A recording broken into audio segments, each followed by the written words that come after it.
So what we see in the Taliban factions, since it's a theocratic state built on certain ideological parameters, what we genuinely find in there is that the centralization of power has remained a concern. But considering what the Taliban movement has been since its evolution, it's not an extraordinary or an out-of-the-way measure where we see consolidation of power under the Amir's authority. And I think that the UN is right, but it is not something that is the cause of an amusement, because within the Taliban structure, it is a centralized power authority. It is Kandahar that holds sway in many of the decisions. Any decisions that are made by the governance systems or any other periphery within the governance system as well has to have some kind of tacit approval or explicit approval of Kandahar, and particularly Hebatullah Khunzada, whose decision then relies on a set of shuyukhs who do not have any public recognition, but under their interpretation of Sharia, any of those decisions that are made are looked within the realm of their own interpretation, and whether it is accepted to the Taliban governance system or not, particularly Hebatullah Khunzada, who makes the final decree. So all in all, that assumption is totally correct, that the Taliban obviously are a ideological pattern militia that are now transitioning into government, but we do not see the kind of governance systems under a modern democracy, but the way that they functions are definitely the way that an emirate functions. We have seen various Taliban leaders over the time. Their education minister has been mentioned by the UN report also. Previously, we've seen other senior figures as well who have spoken and criticized the Afghan Taliban's education policy, which has been consistent criticism in the international critique as well. In the international discourse, Taliban's women education policy has been tremendously criticized from different directions. And so whenever anybody from the government part or anybody who's spoken against the Amir's will or his interpretation has obviously been exonerated from the government's part. But what basically it means is that there is only one decision maker under whose decision authority all the state would be able to function. Any kind of dissent is not welcomed. And this has consolidated itself in different ways. And it's not just education, but education becomes highlighted because it's an international subject. Even within smaller scale governance issues, we've seen that the Amir has had to intervene. I think that it serves a dual purpose for them. For those 18 various books and disciplines that have been mentioned, some of them have been completely banned from women, which were initially allowed in the days when the Islamic Emirates actually came into power. And slowly and gradually we've seen tightening the hold. But some of it was actually, some of the part of the curriculum that has been changed actually were books that were written by Iranian authors and then translated into Dari or directly into Persian into the textbooks. And they wanted some of those material to be removed.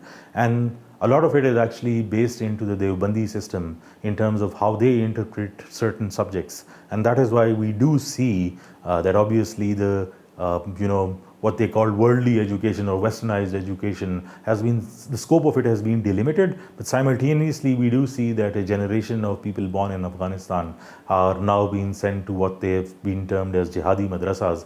And it's probably to create that balance, at least an outwardly view would be that way, that you delimit the Western education and sort of enhance the more madrasa system so that more people can go towards educating themselves under the madrasa system. So that assumption as an outside view would be correct. Obviously, the Taliban do not agree with that. I think that when we talk about terrorist entities from a Taliban perspective, the way that they view, and that's why they haven't agreed actually with Pakistan claiming that the TTP are refugees on their soil. This is what the Taliban's official stance has always been, because they look at the TTP and other organizations, banned outfits or terrorist entities or FTOs, as the UN uses the term, which is the foreign terrorist organization on Afghanistan soil. They definitely do enjoy support as well as financial support, as well as inclusiveness in the government decision making as well. The UN cites 20, but I think that if you go by that category, it probably is much more than that.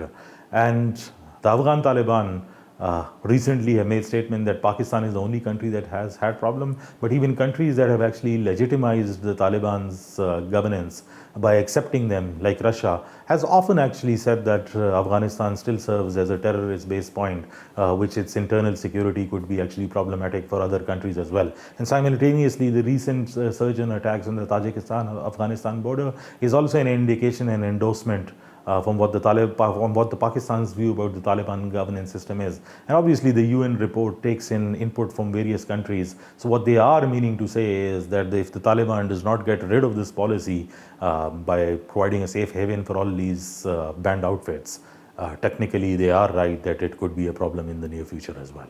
Actually, because this pertains more to the economy of the country. And we've seen the Taliban since they consolidated power, and now the way that they're making economic decisions, they have heavily relied upon foreign funding. And when you split the Taliban's budget figures, which they have officially released, 70.27% of that is just foreign funding that's actually sustaining the government. Because Afghanistan generally or technically is categorized as an agricultural country. The closure with the border with Afghanistan has actually, because it has a 47% direct reliance on Pakistan. Pakistan's trade portfolio is very, very diverse, so it only makes about somewhere between 1.7% recognized and 7% unrecognized, but it won't make a difference to Pakistan because it's pretty diverse. But for Afghanistan, it is a problem. Two factors in the future will be the deciding factors in what the Taliban's economic policy and its public support actually will aim towards. One is in terms of the refugee crisis and how well they cater to the needs of the people that are coming in. And secondly, how much space does it provide for the more youthful population in terms of the job opportunities. The way that it seems, there is interest from the Central Asian republics as well as other countries. But then again, when you look at the quantum of the Central Asian market, it does not technically mean that all of it is actually going into Afghanistan. So it might be till quite some time that we see these routes to be sustainable enough and the business adventures that the Taliban have, if they are able to fulfill the needs of the people, they'll be able to sustain it till some extent, but if they are unable to sustain it, they know that it's an existential crisis for them. So it depends on all those two factors on how it actually is dealing with its public policy at this particular point. Thank you, Mr. Firdaus. It's been a pleasure. You're welcome.